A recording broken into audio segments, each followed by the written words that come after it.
Seduction is a high form of power because you make people feel pleasure. You make them feel excited or interested in you, and then their resistance to your ideas slowly lowers, and you have the ability to influence them and to move them in the direction that you want. If you yell at them, like we were talking about your child, and you tell them, do this, do that, they resent it, and for good reason. But if you're subtler, if you're more seductive in your approach, if you're more indirect, people will do what you want or go in your direction without ever even realizing it. We live in a culture where people think you shouldn't have to put effort into something like love and romance. You should just be who you are, man. I don't have to put on a role. I don't have to play a game. That's manipulative, blah, blah, blah, blah. No, I'm sorry. Love and romance is something that is almost biological. If you look at animals and mating rituals, they're incredibly elaborate. Seduction is a mating ritual. And so the worst thing you can feel is that this person isn't putting any effort into something. Let's just say it's from the woman's point of view. This man, he just shows up wearing jeans and his usual sloppy outfit. He doesn't comb his hair, etc., etc., etc. He takes me to the pub for dinner on our first date. You know, he's not thinking about me. He's not willing to put any effort into it. If he's not willing to put any effort into it, what's it going to be like 3 months down the line when he completely takes me for granted, which is what happens in a relationship? Am I not important enough, right? Whereas the ability to have a little bit of effort, to think of it as kind of theater and drama, and that there's nothing evil about it. So I'm going to dress nicely. I just have to be fancy. Just that I'm going to put some effort into how I look. I'm going to take her to a place that I'm not talking about candlelights and roses and that kind of crap. You can be creative. It can be somewhere that's scuzzy, that's on the wrong side of town, but it's different and it's appealing to, and you put some thought into it. There's a reason you're taking her there. If you're not able to let go of your kind of tightness when it comes to a woman, then something's wrong with you, man. Just let go. Spend some extra money.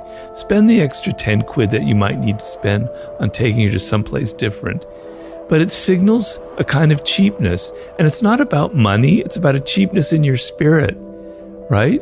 She's not worth, letting go. Okay, maybe you don't have that much, but my God, you have enough. It's not going to if you're that poor, then okay, maybe. But probably not. You can afford it. Show that it means something to you.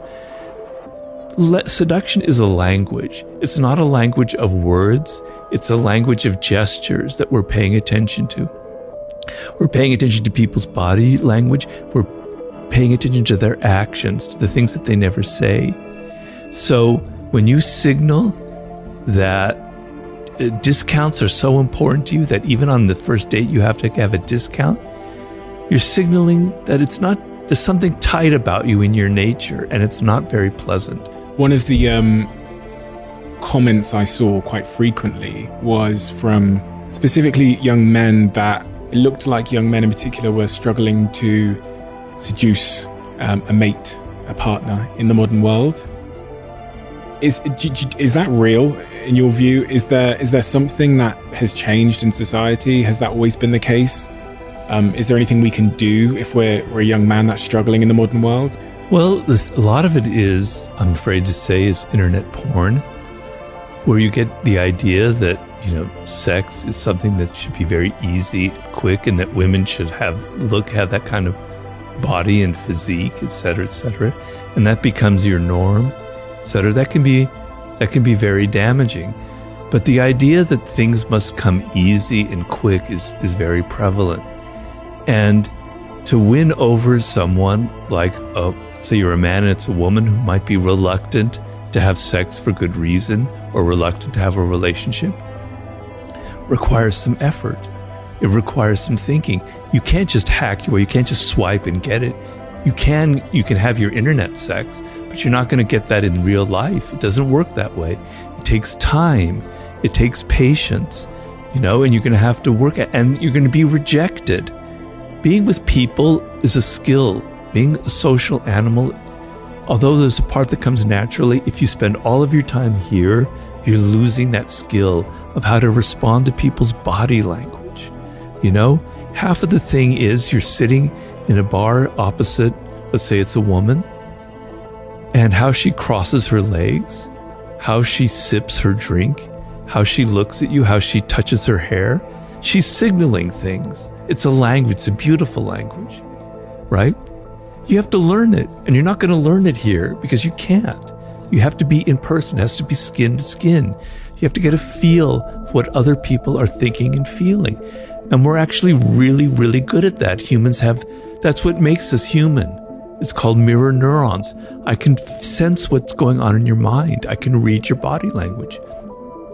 You have to get out in the world, and you have to put yourself physically out there and try and try and try and have rejection. And I know it sounds awful, but it is a skill in a way where you're learning how to understand and deal with people and understand who they are and get inside their spirit. It takes time and effort and patience.